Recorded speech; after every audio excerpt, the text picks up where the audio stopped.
I'd started martial arts in about 1967, 66, 67. I'd done a bit of boxing and then did karate. And I started karate in Waterloo, and I did that for quite a number of years. I was one of the first black belts in England, and then I became like captain of the England team. I did lots of competition at one time in a particular group. But I was always a bit unhappy. I trained in Tokyo, but the format of the karate, because I'd had quite a lot of experience just as a teenager, as people do, fighting on the street with different things and at school and things like that.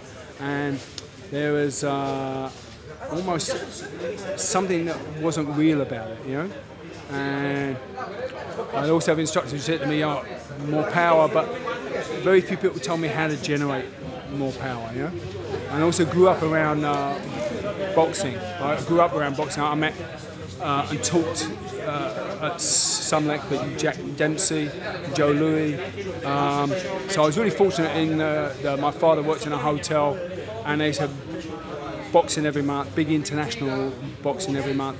So I met the world's top boxers there, even though I wasn't particularly into boxing, I was around boxing all the time. And I looked at them hitting, and so there was the street fighting aspect and the karate. But I always was like a believer, because I went to Japan and trained there, and I trained with the top people in Japan, And all they wanted to teach me was routine, basic stuff, and I went, "Oh no, this isn't it." So I came back from there very disheartened, and I got into boxing, and then we started doing what I suppose you call our own Jeet Kune Do, independent. I was hanging around with I had a friend who was an 8th dan in judo. I had a friend who was a top judoka and also a top amateur boxer who loved the kicking and things. So we sort of integrated lots of our stuff together. And so I was one of the first karateka to be grappling, and which all the other karate people thought was very untidy. And then we heard about Bruce Lee, and I saw the first articles on Bruce Lee, and he said, "Oh, it's this stance, it's like this," and we said, "What do we do with that? What's the big deal? He's, who stands in a horse stance like that, The people, he said, "Oh, this doesn't work." We said, "Well, we know that it doesn't work. We knew that years ago, And so my first impression was like, well, what's the big deal about him? It's just American hype. Until I looked at his films. When I looked at his films, I just went, wow, this is just a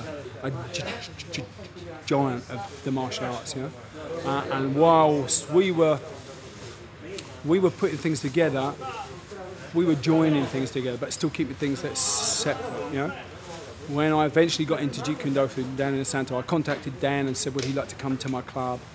Because Bruce had just died, and then I didn't hear from him for years. And then eventually I heard from him, he said, I'll come to your club in 2 weeks' time.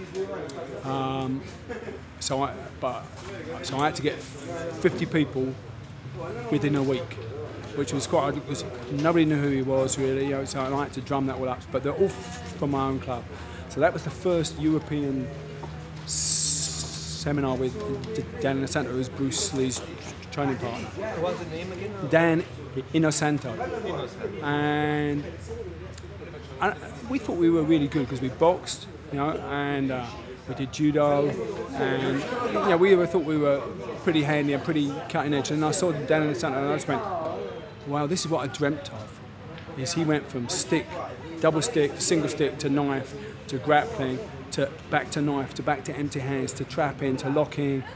He went through all the things that I'd done in Japan, like the Aikido and the Shorinji Kempo and all that, and he just integrated the whole thing. It was like a guy who had no boundaries. The boundaries between those arts were very fluid, and he could go wherever because he understood the principle, and I was just bowled over like I'd never been bowled over before, and I changed overnight. I said, well, I'm a Kali man now, and that's it. Convert totally,